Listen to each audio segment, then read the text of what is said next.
let's get chatting, shall we? So I just watched Angela Simmons doing an interview in real life with Angie Martinez, that's her name. And you know, like when people always say, oh, money doesn't make you happy, right? It always irritates me a lot because I don't think it's true, right? And then they just said something that made it make sense why it irritates me so much. She said, oh, what do you think about money? She said, oh, it certainly gives you comfort, doesn't it? Coming from rich people, that's exactly what it does. So we're not saying that we want to be rich to be happy. We're saying we want to be rich to be comfortable.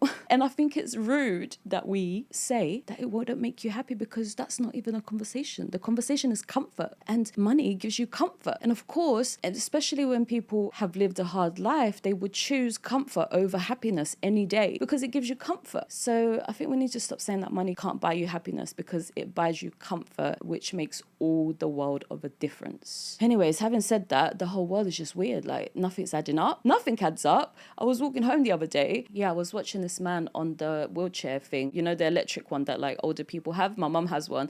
Anyways, and he was going and I was thinking, isn't it interesting that like however many years ago, older people couldn't get about this way and they were like either stuck somewhere, which means they couldn't help themselves, which means that they then died younger because they just didn't have the help. And look how far we've traveled. And now they have all this healthcare and these chairs to get them around. So, and then I just really started thinking about God. Like, why did God do that? Like, why did God create a species to suffer for like a long time before giving them the answer to the solution, which is to have an electric chair? Like, why is it that we had to go through that process? And I know that science says that it has nothing to do with God, it's to do with evolution. So of course it makes sense that we had to step through the whole process. And then so then it begs the question, like, where is God? Because why would God create a system where you have to suffer and then you get to have the answer? Like, you're supposed to suffer through life, have faith in God, and then end up in heaven if you did a good job at having faith in God through the suffering. And there's so much suffering. And I was on a train watching this kid, and because I heard it out of nowhere, like he just shouted at his mum,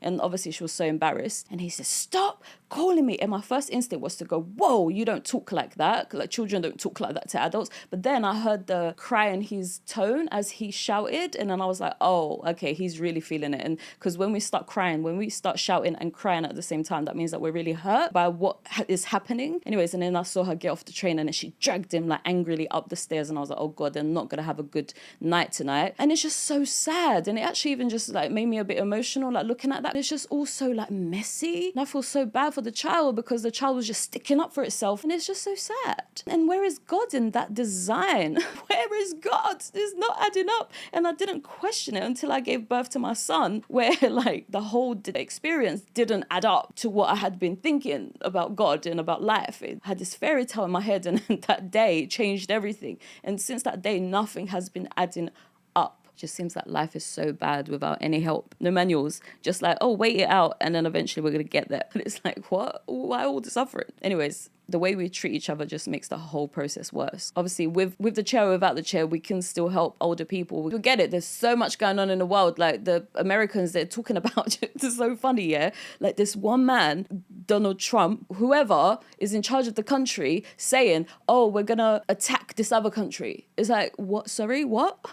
What? You doing what? I don't agree with that. What are you doing? And this one man talks for the whole country. And then whatever they decide just goes. And for me, that's like bonkers. Like, what? I don't agree with this. So it's like they're just living their own life over there, and we're just like slaves to their show over there. There's nothing to do with me. And that's how the world is running. And those people are running the world. And those people, yeah, they're not very like kind, like to like the whole. So obviously they're not fit to like run the world that I see in my head. But yeah, there's so much to complain about, and we're just all complaining here. And these people are just getting on with it. Like, yeah, we're going to have a war. Really? What? Where? What? Why? Anyways, this conversation is like God versus man versus what the heck. And you know, the stories that religion tells about God is so, they just justify it. But God is such a human, having human emotions like wrath and anger and needing obedience. And like, it's just such a human thing that they paint God to be. And all just justification of like, oh, if you prove to be strong, like, sorry, but listen, I have a clever brain, yeah?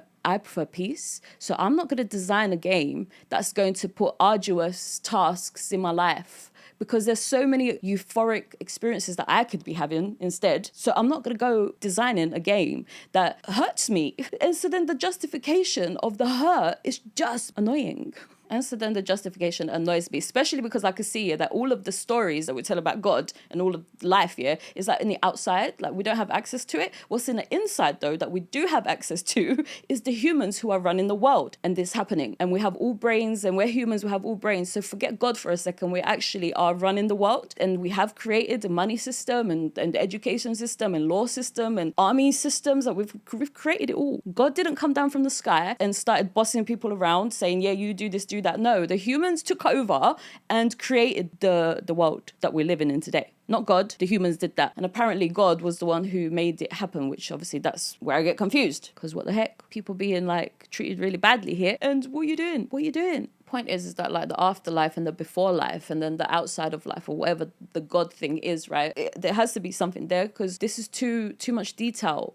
There's like a light shining in front of my face. A camera is too much detail to life for it to not have like outside. We didn't just get here by accident. So whatever's going on out there, like I don't understand. And it's definitely not what the religious people say. And it's definitely not what the science people say. Something's going on out there. And I don't know what it is. What I do know, though, is what can be done about the situation. Yeah. The fact that we're confused about God. We're running a world that's crazy. Everybody's hurting. And then some people are not because they have the comfort of money, but they're still hurting in other ways. But not like the majority of the humans who are really, really hurting in all ways. There's an answer to all of it. And the answer is that we have brains. We have a machine, that's like clever, because look at what we've created here. A camera, a light, a bed. We've created this, a microphone. We've created it. The machine is doing its thing. Told it to do something, it's doing it. What? How did you do that? We've created this thing. We're very, very clever. So the answer to this is that we have a brain. And the brain, luckily, is inhabiting humans like me around the world, and not humans like the ones who are just like talking for the rest of the world, saying, yeah, we're going to go to war. Like, how disrespectful.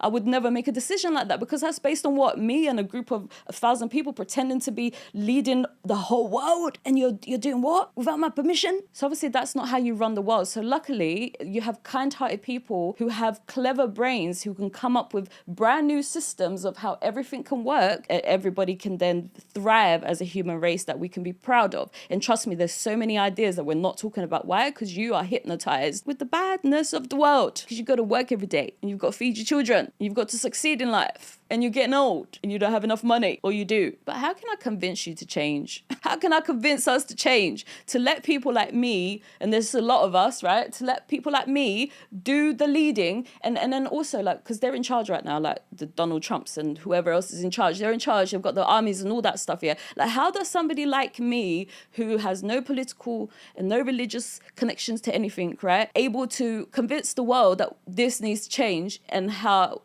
like, let's come together and do it, please? How do I do that? So again, because I don't have the manual of life, like I actually don't know the answer to that right now.